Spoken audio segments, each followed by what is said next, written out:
বাংলাদেশের রাষ্ট্রপতি যিনি এই মুহূর্তে দাঁড়িয়ে আওয়ামী লীগের অন্যতম প্রতীক শাহাবুদ্দিন চুপ্পু, তিনি কোথায়? তাকে তো দেখতেই পাওয়া যাচ্ছে না। তাহলে কি তাকে কেউ বন্দি করে রেখেছে? যে মোহাম্মদ ইউনূসের কপালে এবার চিন্তার ভাঁজটা বেশ বড় করে পড়তে শুরু করবে। এদিকে এবার রাষ্ট্রপতিকে নিয়ে হঠাৎ পরিস্থিতি ঘুরে যায়। শেখ হাসিনার পরিকল্পনা বাস্তব হয়। ডক্টর ইউনূসের উপর ভয়াবহ প্রভাব পড়ে। রাষ্ট্রপতি হাসিনাকে দেশে ফেরাবে, সেনাপ্রধানও আতঙ্কে আছে। ডক্টর ইউনূস সরকারের বিরুদ্ধে নানাবিধ তৎপরতায় এবং ডক্টর ইউনূসকে উৎখাত করার যে ষড়যন্ত্র চলছে ভারতের প্রত্যক্ষ এবং পরোক্ষ সহযোগিতায়, তাতে নতুন মাত্রা যোগ হয়েছে। বিএনপি তো তার সাথে অনেকটা ঘোষণা দিয়েই যুক্ত হচ্ছে। ভারত সরকার অত্যন্ত দুশ্চিন্তায় পড়েছে। শুধু ভারত সরকার না, ভারতের প্রধান বিরোধীতম দল কংগ্রেসও অত্যন্ত দুশ্চিন্তায় পড়েছে যে ডক্টর ইউনূসের রাজনৈতিক খেলার সঙ্গে তাদের কিন্তু পেরে ওঠা খুব কঠিন হবে। যাহ, ওয়াকআপ নিয়ে ভুল রাজনীতি করতে গিয়ে আম ছালা যে সবই গেল দিদিমণির দলের। কতদিন ধরে ওয়াকআপ বিল নিয়ে এই রাজ্যের বা এই দেশের মুসলমানদের ভুল বোঝানো হচ্ছিল। তাদের কাছে বিভ্রান্তিকর তথ্য দেওয়া হচ্ছিল যে ওয়াকআপ বিল যদি সংসদে পেশ করা হয় এবং নরেন্দ্র মোদী সরকার যেটা করতে চাইছে, তাতে করে এই রাজ্যের এই দেশের সমস্ত সংখ্যালঘু ভাই বোনেদের একদম চরম ক্ষতি হয়ে যাবে। মোদী কিছুদিন আগেও তো প্রাইম মিনিস্টার হওয়ার পরেও সে ওয়ার্ল্ড টেররিস্ট ছিল। এই হেট্রেড ছড়িয়ে তারা এখন একঘরে হয়ে গেছে। এদের বিরুদ্ধে আন্দোলন হবে সহসা। আমি আপনার এই শোয়ের মাধ্যমে বলে দিয়ে গেলাম, ইন্ডিয়ার ভিতরে ওদেরকে পিটাবে এবং ওদের কারণে বাংলাদেশের আওয়ামী লীগ যে অশান্তিতে আছে, বাংলাদেশের আওয়ামী লীগ যে আন্ডার থ্রেটে আছে, বাংলাদেশের আওয়ামী লীগও কিন্তু ওই দেশে যারা আছে তারাও তাদেরকে ধরবে। কয়েকদিন একটু অপেক্ষা। আমাদের প্রধান উপদেষ্টার একটা মন্তব্য নিয়ে ভারতে তীব্র বাদানুবাদ চলছে। বাংলাদেশকে টার্গেট করে মারাত্মক সব আক্রমণাত্মক কথা হচ্ছে। আমাদের বেশ পরিচিত কিছু মুখ। তার পাশাপাশি শেখ হাসিনা দেশে ফেরার বিষয় নিয়েও জল্পনা তৈরি হচ্ছে এবং অনেকেই বলতে শোনা যাচ্ছে সেনা প্রধান তিনি নাকি শেখ হাসিনা দেশে ফেরার পথ প্রশস্ত করছেন। এর পাশাপাশি বিভিন্ন যখন প্রশ্ন জমা হচ্ছে, তখন কিন্তু বাংলাদেশের পরিস্থিতি আরো জটিল থেকে জটিলতর হচ্ছে। আসসালামু আলাইকুম এভরিওয়ান, সবাই কেমন আছেন? আশা করছি সবাই ভালো এবং সুস্থ আছেন। ভিডিওর টাইটেল এবং থাম্বনেল দেখে আপনারা ইতিমধ্যে বুঝতে পেরে গিয়েছেন ভিডিওটি কতটা গুরুত্বপূর্ণ হতে যাচ্ছে। সো সম্পূর্ণ পুরো বিষয়টি দেখার জন্য ভিডিওটি এক মুহূর্ত না টেনে সম্পূর্ণ দেখে আসুন। তবে চলুন শুরু করি। কিন্তু কোথাও দেখা যাচ্ছে না এবং ঈদের সময়ও তাকে দেখতে পাওয়া যায়নি। তিনি যখন শহীদ বেদিতে মালাদান করতে এসেছিলেন, একদম 12টা বাজার 1 মিনিট আগে এসে গোপনে এসে তিনি চলে গিয়েছিলেন, যদিও সেখানে তাকে গো ব্যাক স্লোগান শুনতে হয়েছিল। কোথায় তিনি? তাকে কি তাহলে কেউ বন্দি করে রেখেছে? আপনাকে অনেক ধন্যবাদ, আপনার দর্শকদেরকে ধন্যবাদ।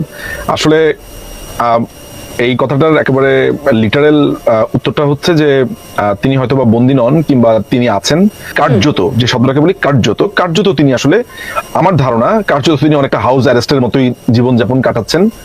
এবং বাংলাদেশের রাষ্ট্রপতির ক্ষমতা এবং কার্যাবলী কিন্তু বর্ণনা অলরেডি সংবিধানে করা আছে। সংবিধানে পরিষ্কার করে দেওয়া আছে যে বাংলাদেশের রাষ্ট্রপতির ক্ষমতা ঠিক কতটুকু, কোন পর্যন্ত তিনি তার ক্ষমতার ব্যবহার করতে পারবেন, সমস্ত কিছু। আপনারা জানেন যে আপনার 5ই আগস্টের পরে যখন আপনার এই জঙ্গি হামলাটা হলো, 5ই আগস্টের জঙ্গি হামলা হলো এবং এই টোকাইরা যখন এই ক্ষমতাটা দখল করলো, তখন কিন্তু তিনি সংসদ ভেঙে দিয়েছেন। এই যে সংসদ স্থগিত করা, ভেঙে দেওয়া, এগুলো কিন্তু সবই মাননীয় প্রধানমন্ত্রীর পরামর্শক্রমে তাকে করতে হবে। আমরা কিন্তু এইটা আমাদের কাছে নিশ্চিত না যে তিনি মাননীয় প্রধানমন্ত্রীর কোনো পরামর্শ নিয়েছিলেন কিনা। আমরা অনুমান করে নেই যে তিনি কোনো পরামর্শ আসলে নিতে পারেননি। পরবর্তী সময়ে রাষ্ট্রপতির কাছে প্রধানমন্ত্রী পদত্যাগপত্র দিয়েছেন বলে একটা গুজব রটেছিল, সেটাও মিথ্যা প্রমাণিত হয়েছে।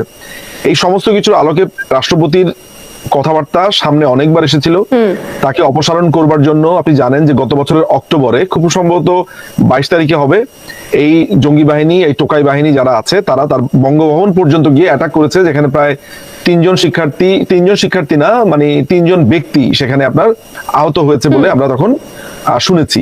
এদের মধ্যে টোকাইরাও আছে বলে, টোকাইদের সাধারণ মানুষ হয়তো বা যারা আশেপাশে ছিল তারা নানানভাবে সেখানে দৌড়াতে গিয়ে বা পালাতে গিয়ে আহত হয়েছে বলে জেনেছি। আচ্ছা, এই যে আপনার রাষ্ট্রপতিকে কয়দিন পরপরই অপসারণের চিন্তা ভাবনা করছে, এই চিন্তা ভাবনাটা করা এবং তার প্রতি একটা ইমেন্স প্রেশারের কারণে আমার ধারণা যে তাকে অনেকটা ঘরবন্দি জীবনযাপনই কাটাতে হচ্ছে। এখন প্রশ্ন আসতে পারে যে তাহলে তিনি আসলে কেন সেখানে আছেন, বঙ্গভবনে কেন আছেন, মানে এত কিছুর পরেও। দেখুন, আমাদের সংবিধান অনুযায়ী তিনি সেখানে থাকবেন এবং এইটার কোনো ব্যত্যয় আসলে হলে আলটিমেটলি দেশ, মানে সংবিধান অলরেডি প্রধানমন্ত্রী, মানে অন্তর্বর্তীকালীন সরকারের কোনো ধরনের প্রভিশন আমাদের এই সংবিধানের মধ্যে নেই।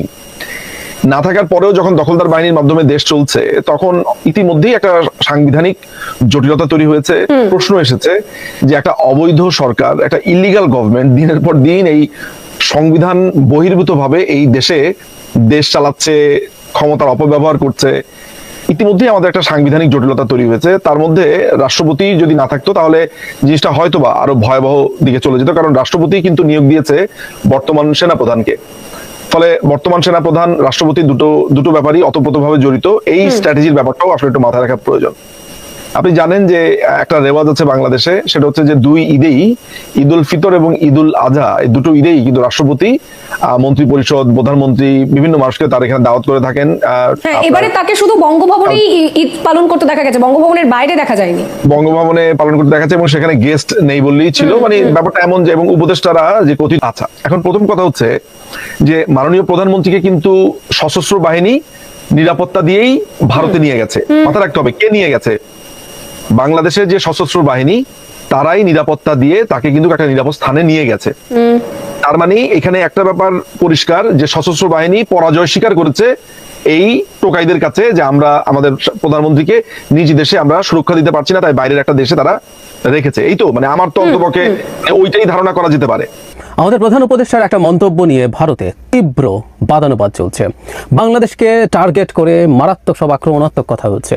আমাদের বেশ পরিচিত কিছু মুখ, আমি অন্তত যতগুলো চ্যানেল দেখেছি, দুটো মুখকে বারবার এবং একজনকে অনেক বেশি দেখেছি। এর মধ্যে আপনারা অনুমান করতে পারছেন, আপনাদেরকে প্রশ্ন করলে নিশ্চয়ই। ভীনা সিকরি সবচেয়ে বেশি কথা বলেছেন, এবং আরেকজন হচ্ছেন পিনাক রঞ্জনকে দেখেছি, যাদেরকে আমরা সবসময় দেখি বাংলাদেশ নিয়ে কথা বলেন। এর বাইরেও ইদানিং এই ভদ্রলোক কথা বলছেন, এবং পশ্চিমে তার কিছু ট্র্যাকশন আছে। আমরা সেই ভদ্রলোককেও দেখেছি, আমি অন্তত একটা চ্যানেলে দেখেছি ব্রহ্মচেলানিকেও কথা বলতে। সো চিকেন স্নেক নিয়ে আবার নতুন করে আলোচনা হাজির হয়েছে, ভারতের 7 সিস্টার্স নিয়ে আলোচনা হাজির হয়েছে। এখন প্রশ্ন হচ্ছে, ডক্টর ইউনূস আসলে ঠিক কী বলতে চেয়েছেন? এমনকি পরিস্থিতি এমন জায়গায় দাঁড়িয়েছে, আমাদের প্রধান উপদেষ্টার হয়ে ব্যাখ্যাও সরকারকে দিতে হয়েছে। আমি সেই জায়গায় আসবো।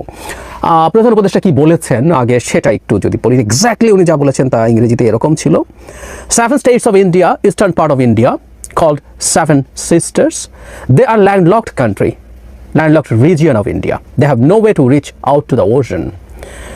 We are the only guardian of the ocean for all this region. So this opens up a huge possibility. So this could be an extension of Chinese economy. Build things, produce things, market things, bring things to China, bring it out to the whole rest of the world, he said. মানে আমরা বুঝতে পারছি যে এখানে মানে 7টা রাজ্যের কথা বলছে। অবশ্য চিকেন স্নেকটা আপনারা নিশ্চয়ই জানেন, শিলিগুড়ি করিডোর আসলে আগেও বহুবার বলেছে বাংলাদেশ, এখন এটা খুবই পপুলারলি জানেন, এবং আমাদের অনেকের স্বপ্ন, কেউ বলেন যে এটাকে ব্লক করে ভারতকে দুভাগ করে ফেলতে হবে। ইনফ্যাক্ট দুভাগ আবার বাংলাদেশকে করে ফেলারও আলাপ এসছে। সব কিছু নিয়ে কথা বলবো। চিকেন স্নেক হচ্ছে আসলে শিলিগুড়ি করিডোর, যে ভারতের খুবই ন্যারো স্ট্রিপ অফ এরিয়া। আপনারা দেখছেন নেপাল এবং বাংলাদেশের মাঝখানে 20-21 কিলোমিটার একটা ভূমি। এতে 7 সিস্টার্স শুধু না, আপনারা ম্যাপ খেয়াল করুন, ভারতের আরও 2টো রাজ্যের, একটা রাজ্য পুরোটা সিকিম, এবং পশ্চিমবঙ্গেরও একটা অংশ আসলে ভারতের মূল ভূখণ্ড থেকে বিচ্ছিন্ন হয়ে যায়। এই কারণেই এই আলাপগুলো আসলো, এবং তারা যে ইন্টারপ্রিটেশন করার চেষ্টা করছে সেই ইন্টারপ্রিটেশনগুলো নিয়েও কথা বলবো। প্রথম কথাটা হচ্ছে যে ভারতের 7 সিস্টার্স যে আছে, সেই 7 সিস্টার্স যেটা, এগুলো ল্যান্ডলকড এরিয়া বলছে। মানে ভারতীয়রা যে আলাপ তুলছেন সেটা হচ্ছে এইরকম, আসলে এগুলো আদতে ল্যান্ডলকড না, কারণ ভারতের প্রচুর কোস্ট লাইন আছে, বাংলাদেশের 10 গুণ বেশি আছে। সুতরাং মানে এরা কেন, ওরা তো ভারতের পার্ট, সো যে কোনো পোর্ট থেকে গিয়ে ওখানে যাওয়া যায়। কথাগুলো টেকনিক্যালি ঠিক, কিন্তু কথাগুলো আবার পুরো ঠিকও না, কারণ একটা দেশ যদি অনেক বড় হয়, তার একটা অংশ যদি কোনো সিপোর্ট থেকে অনেক দূরে হয়ে থাকে, সেটাকে ডিফ্যাক্টো ল্যান্ডলক ধরার একটা প্রবণতা আছে। এই কারণেই তো ভারত আমাদের উপর দিয়ে যেতে চায়। তারা মিয়ানমারের কালাদান মাল্টিপোর্টাল প্রজেক্ট দিয়ে ওই দিক দিয়ে ঢুকতে চায় নানাভাবে। তারা বাংলাদেশের উপর দিয়ে স্থলভাগ হোক, চিটাগং পোর্ট ইউজ করে ঢোকা হোক, নানানভাবে তারা চায়। কারণ তারা যদি তাদের পোর্টই থেকে থাকে, তাহলে তারা এটা করার কথা ছিল না। ঠিক একই রকম একটা পরিস্থিতি আছে, একটু অপ্রাসঙ্গিক হলে আপনাদের জানিয়ে রাখি। ম্যাপে খেয়াল করুন, চীনের ওয়েস্টার্ন পার্ট যেটা, সেটাও এক ধরনের ল্যান্ডলকড ধরা হয়, কারণ চীনের কোস্টাল এরিয়াটা হচ্ছে ইস্টে। সেখান থেকে কোনো একটা কিছু যদি আপনি ওয়েস্টে নিতে চান, পুরো চীন পাড়ি দিয়ে নিতে হয় হরাইজন্টালি। এই কারণেই দেখবেন চীনের ওয়েস্টার্ন পার্ট থেকে পাকিস্তানের যে গোয়াদার বন্দর, সেটা কাছে হয়, অনেক কাছে হয়, সেই কারণে সিনজিয়াং প্রভিন্স থেকে বিশেষ করে। সেই কারণে তারা একটা অল্টারনেটিভ রুটের জন্য শুধু না, তাদের খরচ কমানোর জন্য, মানে চীনের একটা পোর্ট থেকে পণ্য নিয়ে তার ওয়েস্টার্ন পার্টে যাওয়া, বিশেষ করে সিনজিয়াংয়ে যাওয়ার চাইতে চায়না পাকিস্তান ইকোনমিক করিডোর বা সিপিএসি দিয়ে আপনার গোয়াদার পোর্ট হয়ে চীনের ওয়েস্টার্ন পার্টে যাওয়া। মোদী কিছুদিন আগেও তো প্রাইম মিনিস্টার হওয়ার পরেও সে ওয়ার্ল্ড টেররিস্ট ছিল। এই হেট্রেড ছড়িয়ে তারা এখন একঘরে হয়ে গেছে। এদের বিরুদ্ধে আন্দোলন হবে সহসা, আমি আপনার এই শোয়ের মাধ্যমে বলে দিয়ে গেলাম। ইন্ডিয়ার ভিতরে ওদেরকে পিটাবে এবং ওদের কারণে বাংলাদেশের আওয়ামী লীগ যে অশান্তিতে আছে, বাংলাদেশের আওয়ামী লীগ যে একটা থ্রেটে আছে, এই বাংলাদেশের আওয়ামী লীগও কিন্তু ওই দেশে যারা আছে তারাও তাদেরকে ধরবে। কয়দিন একটু অপেক্ষা করেন। আপনাদের মনে আছে যে রোজা বা রোজার আগে পরে যাকে যে ফ্যাসিস্টকে ভারত লালন করতো তাদেরকেও পেঁয়াজ দিয়ে অত্যাচার করেছে, পেঁয়াজ দিয়ে ক্রাইসিসে ফেলে তাদেরকে দুর্বল করেছে, অপ্রিয় করেছে মানুষের কাছে। অর্থাৎ বাংলাদেশের সরকার অপ্রিয় থাকলে, মানুষের কাছে অপ্রিয় থাকলে, অ্যাবসলিউট ম্যান্ডেট না থাকলে তাদের দিকে ঝুঁকে। কারণ বাংলাদেশ তো ধরেন 53 ইয়ার্স সামরিক স্বৈরশাসন, বেসামরিক স্বৈরশাসনে ছিল, এই ব্যাপারে কোনো সন্দেহ নেই। অর্থাৎ সামরিক আবরণের স্বৈরশাসন ছিল, বেসরকারি আবরণের স্বৈরশাসন ছিল। স্বৈরশাসন থাকলে সরকার দুর্বল থাকলে ওই ভারতের পায়ের কাছে গিয়ে পড়ে, বাবা ঠিক আছে তুমি আমাদেরকে একটু বাঁচিয়ে রাখো। কিন্তু ডক্টর ইউনূস এমন একটা সরকার, যে সরকার আমি বারবার বলে আসছি 95 কি 96% মানুষের সমর্থন নিয়ে হয়েছে। ফ্যাসিস্টকে যারা অন্ধভাবে সমর্থন করে আমি তাদেরকে বাদ দিলাম, তাদের অসমর্থনকে আমি রেসপেক্ট করে বলতেছি, তারা বাদে 95%-এর সরাসরি সমর্থনে। অনেকে বলে যে তারা ইলেক্টেড না, ভোটে না। ইলেক্টেড হইতো যদি আমি কাগজে টিক দিয়ে দিতাম। আমি কাগজে টিক দেওয়া ছাড়া আমি সর্বসম্মতভাবে আমি হাত তুলে স্লোগান দিয়ে তাদের নামে তাদের জন্য 2 দিন অপেক্ষা করে আমি তাদেরকে সরকারে বসিয়েছি। এরপরে আবার নির্বাচিত আসে কেন? এটি আমার কথা।